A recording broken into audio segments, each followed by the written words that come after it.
Hi, I'm Dwayne Marino of Nassau, and welcome to this segment on page number 9 of your Managing the Sales Process workbook. And we're working our way through that course through specific modules right now. We've got basically 3 ways that we can sell more cars.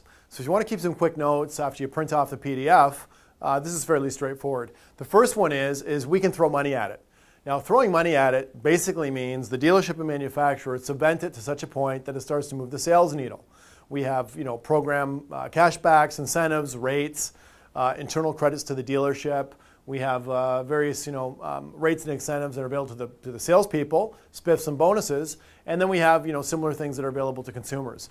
The pros, as you can work your way through this section on, throwing money at it, is obviously it generates traffic, some excitement, some interest in the marketplace, and from the consumers.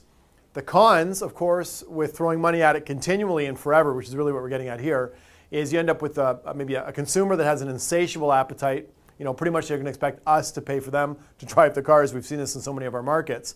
The other con is you end up with salespeople that become a little bit jaded. They don't know how to sell when the programs aren't there. They literally become order takers and forget what a sales process and building value and connection and credibility is all about.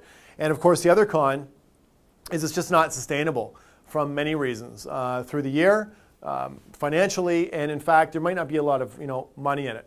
The dealership level, you can overallow on trades, you can drop your own prices and have 10 sales every weekend, but I would argue for the exact same reasons, it's just not sustainable from a consumer or salesperson's perspective day in and day out.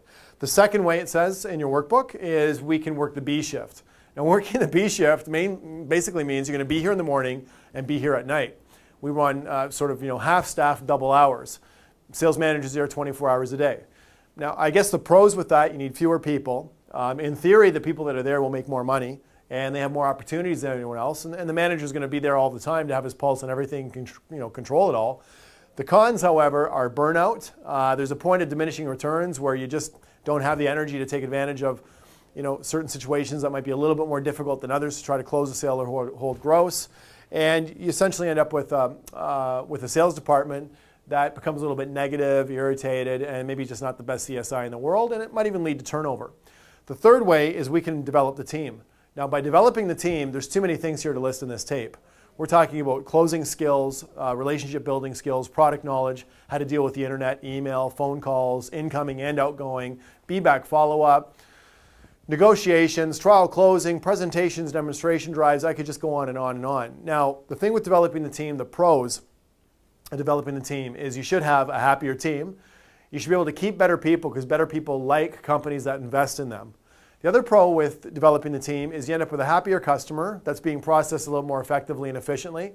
And you have an overall work environment which just is a little bit more open-minded and progressive because things change, and somebody that wants to develop the team and continues doing that stays up with the marketplace. There are some cons, though, with developing the team. And the first con is fear, the fear of change. People don't like change. They're not sure if it's going to work better than the old way. A lot of us get a little bit complacent. So the fear of change, the fear of success even. If you attain these new targets and somebody raises the bar on you, then you just got to hit new targets and it never stops.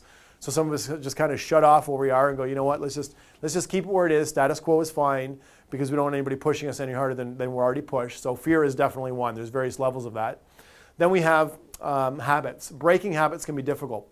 As sales managers, it can be hard to break our habits with our sales team. We're used to running our departments a certain way.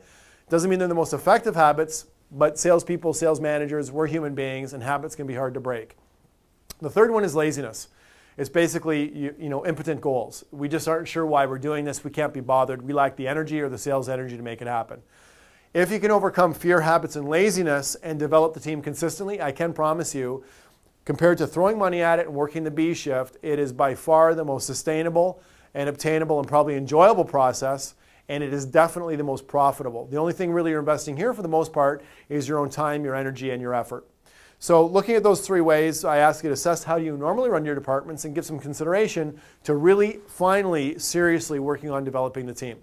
I like you to write down one sentence, and then we're going to move on past this section. And the sentence is this: trainable managers create trainable sales teams.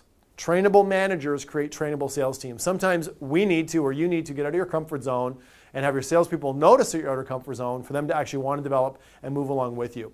Leadership means, to manage by leading. So to fill in the blanks on the bottom, how could you improve sales by 10%? It's pretty straightforward. We want to improve each sales process by 10%. I'm Dwayne. I'll see you on the next section.